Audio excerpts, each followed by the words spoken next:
Et on poursuit notre série d'interviews depuis la convention Patrimonia qui se tient à Lyon cette semaine. Et c'est Bertrand Merveille, le directeur général de BDL Capital Management, qui est à mes côtés à présent. Bonjour Bertrand. Bonjour Grégoire. Petit bilan pour BDL Capital Management sur ces 9 premiers mois de l'année, que ce soit en termes de flux de collecte, en termes de performance de la gamme, en termes de produits initiés également peut-être Bertrand.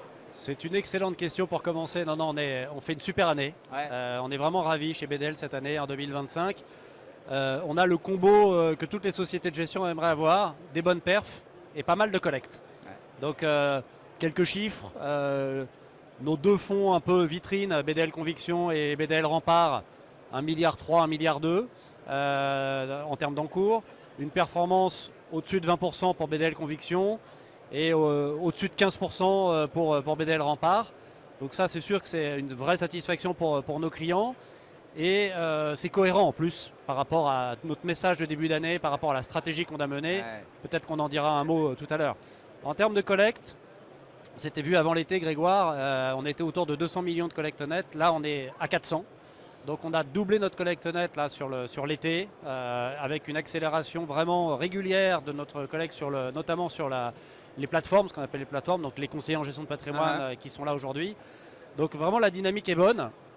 Et on voit bien que les perspectives restent très favorables, notamment sur la partie commerciale. Ouais. J'ai titré l'interview BDL, la gestion active indépendante. C'est bien de montrer qu'il y a de la place pour des boutiques. Exactement. Ça fait 20 ans que vous existez, donc vous n'êtes pas nouveau sur le marché. Mais il y a des histoires de long terme à construire quand on gère des boutiques. Tout à fait. Et ça, c'est une des satisfactions de 2025. bien sûr. C'est effectivement le retour de la gestion active. Alors, ça reste hétérogène. C'est pas un objet unique. Il y a de la dispersion, j'imagine. Voilà, mais c'est là où aussi on est capable de faire la différence. Ouais. Donc effectivement, on se distingue chez BDL cette année, mais il y a d'autres gérants actifs qui vont bien. Et je pense que c'est un signe très positif pour les sociétés de gestion françaises. Il y en a quelques-unes qui sont là aujourd'hui. On s'est vu, on se satisfait de ça. C'est encore une fois, c'est pas la vérité pour tout le monde, mais il doit y avoir des locomotives sur le marché pour entraîner toute l'industrie, puis montrer que la gestion active a encore de l'avenir. Ouais. Alors vous avez évoqué les deux stratégies, les deux fonds flagship de la maison BDL. Rempart qui est un long short action évidemment, et Conviction qui est un fonds action pur. Qu'est-ce qu'on trouve d'autre dans la gamme de BDL également? Est-ce qu'il y a des produits sur lesquels vous misez justement pour prendre la relève ou en tout cas venir se positionner à la hauteur des encours que vous avez sur Conviction et Rempart? Ouais, il y a cette stratégie qu'on mène chez BDL d'essayer d'avoir une offre produit limitée, mais effectivement complémentaire à ce qui existe historiquement avec Conviction et Rempart. Le fonds BDL Transition Megatrends a dépassé les 200 millions. On a aussi une bonne dynamique à la fois de perf et de collecte sur ce produit. On a besoin de faire mieux savoir quelle est la spécificité de ce fonds. Donc on va un peu en parler avec nos partenaires aujourd'hui. Donc c'est un fonds qui est SFDR 9, multithématique, qui a la possibilité d'être un petit peu plus international que BDL Rempart et Conviction. Donc ça prend le relais. C'est complémentaire, donc c'est assez apprécié par nos clients. Et article 9, oui, c'est un argument qui porte aujourd'hui. Ça permet de se distinguer de BDL Conviction, historiquement. On pense, nous, que c'est important de travailler autour des thématiques de transition. Donc SFDR, c'est une sorte de label qui rassure sur le sérieux de notre démarche. Ce n'est pas quelque chose qu'on pousse, qu'on met vraiment en avant, qui est distinctif, mais voilà, ça fait partie des critères de différenciation de transition. Et puis on a deux autres solutions qui s'appellent BDL Durandal, donc c'est un fonds market neutral. J'adore les noms. Voilà, qui lui a un objectif de return autour de 5. Donc c'est ce qu'on devrait faire cette année. Là, on est assez content du comportement de Durandal. Ça vient un peu en alternative à tout ce qui est cash, tout ce qui est fonds daté, sur lequel on pense qu'il y a moins de traction aujourd'hui. Donc ça peut être une alternative pour nos clients. Et puis dans quelques semaines, on va fêter les 1 an de BDL Entrepreneur, qui est le fonds SMID. On n'en a pas beaucoup parlé, on est en train de faire le track. On est assez satisfait, je ne vous cache pas. Mais voilà, ça sera l'occasion de fêter un premier anniversaire d'ici quelques semaines. C'est un bon moment pour parler ou reparler des small et mid cap.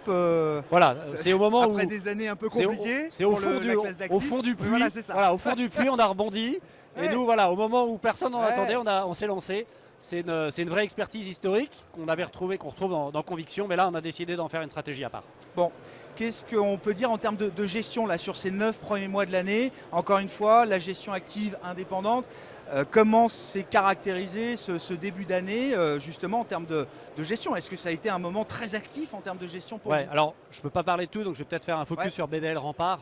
C'est vrai que Rempart, c'est caractéristique de ce qu'on aime faire en 2025.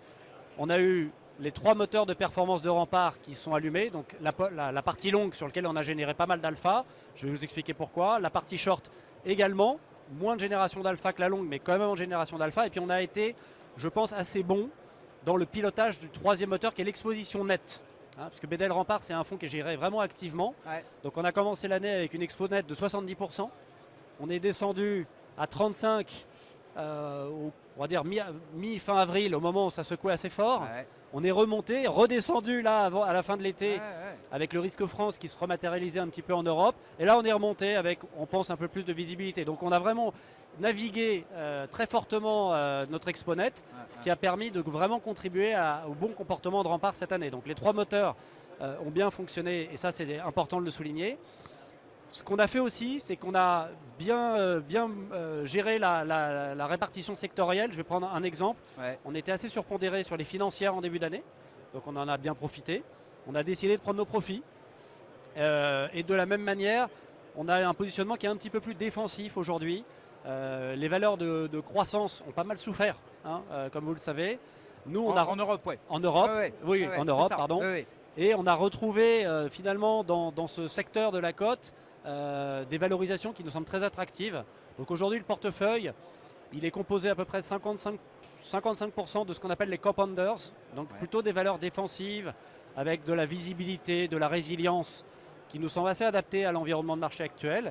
Et puis pour l'autre partie du portefeuille, ce qu'on appelle la partie valorisation, où là, tout le travail qui est fait par les analystes nous permet d'identifier des sociétés qui nous semblent être sous-valorisées. Certains disent c'est du value, nous on n'aime pas du tout dire ça. Mais ça stigmatise parfois un peu trop. Exactement, on n'aime pas être catégorisé. Ouais, je comprends. Et voilà, donc on a vraiment cet équilibre entre les 2 poches qui nous semble assez adapté en fait à cet environnement de marché qui est quand même encore un peu brusqué. Oui, c'est le moins qu'on puisse dire. Et sur les convictions que vous portez, valeur par valeur, il y a eu beaucoup de rotation qui a été effectuée. Vous parlez de l'allègement sur les financières après des parcours stellaires. Je le rappelle à chaque fois parce que ça vaut le coup. Mais le secteur financier en Europe fait mieux que le Nasdaq depuis 2020. Ça fait 4-5 ans. C'est pas mal. Que ah ben non, mais c'est spectaculaire. Ouais. Et ça passe parfois un peu encore sous les radars, je trouve. Mais à part ce genre de prise de profit, est-ce qu'il y a eu des vraies rotations de conviction, entre guillemets? Complètement. Aujourd'hui, il y a presque 30% du portefeuille qui sont des générations d'idées cette année. D'accord. Donc c'est-à-dire qu'on a vraiment initié des nouvelles positions. Parce que comme on a pris des profits sur les choses qui avaient bien fonctionné, on s'est repositionné sur des nouveaux dossiers. Des dossiers qu'on connaissait potentiellement bien. C'est pas toujours... parfois on fait du neuf avec du vieux. Oui, bien sûr. Mais parce qu'il faut savoir gérer aussi activement des convictions qu'on a. Certaines, parce qu'on est très attaché nous à la valorisation chez BDL. Donc il y a des choses dont on s'écarte pendant un moment et on peut y revenir. Ça a été pas mal le cas. Donc aujourd'hui, presque 30% du portefeuille, c'est des générations de nouvelles idées en 2025. Donc vraiment, ça a été géré de manière très active. Une année très active donc pour la gestion active et indépendante de BDL Capital Management et son directeur général Bertrand Merveille qui est venu nous voir sur notre stand, le stand Bismart depuis la convention Patrimonia qui se tient à Lyon cette semaine. Merci beaucoup Bertrand. Merci Grégoire, à très bientôt.